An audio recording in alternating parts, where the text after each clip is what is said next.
Hello, my name is Tilly Nugent and I am a pre-service teacher at UW Stout.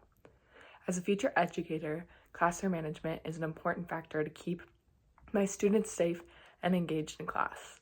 I believe that all of the philosophies and theoretical framework that help guide classroom management are important and should be utilized interchangeably. However, there are a few that resonate with how I plan to manage my classroom successfully. I personally believe that the most successful ways to manage a classroom are instructional management, constructivism, and love and logic. With each of these approaches, there is a mutual respect between the student and the teacher, where each party recognizes their own individual perspectives and experiences. In my future as a teacher, I will use instructional management to be a model for my students.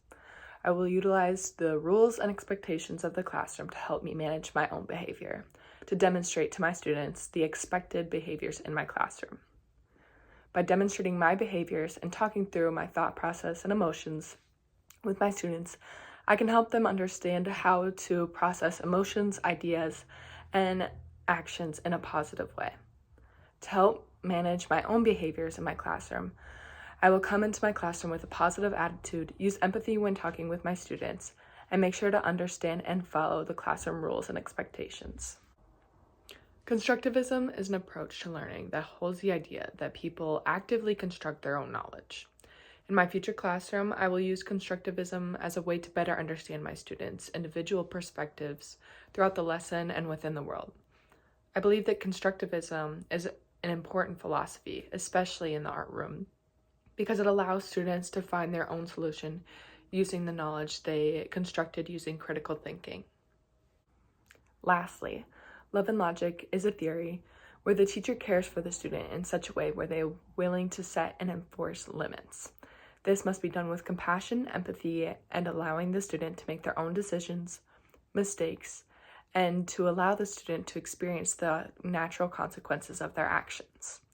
I believe that especially as a teacher, it is important to deeply care for the well-being of each and every student, and by creating limits in a way which the students can feel welcomed to explore new ideas.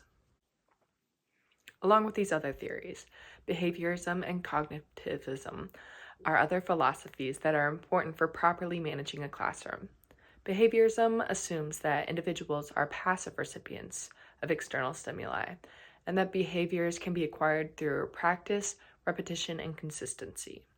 Within my classroom, I will be using behaviorism by including positive reinforcement for students who demonstrate acceptable behavior, as well as setting up routines in my classroom to help students become familiarized with the expectations of the room. Cognitivism is a philosophy that explains learning as an active process of constructing knowledge. Within this philosophy, the learning can be seen as an internal mental process that is beyond the observable behavior. In my classroom, I will use this philosophy when teaching my students to recognize that even if a student isn't engaging in the best expectations within the classroom, they still may be understanding the lesson or what is expected of them. Overall, in my future classroom, I want my management style to be student-centered, to create the best and most positive learning environment for my students. Thank you for watching.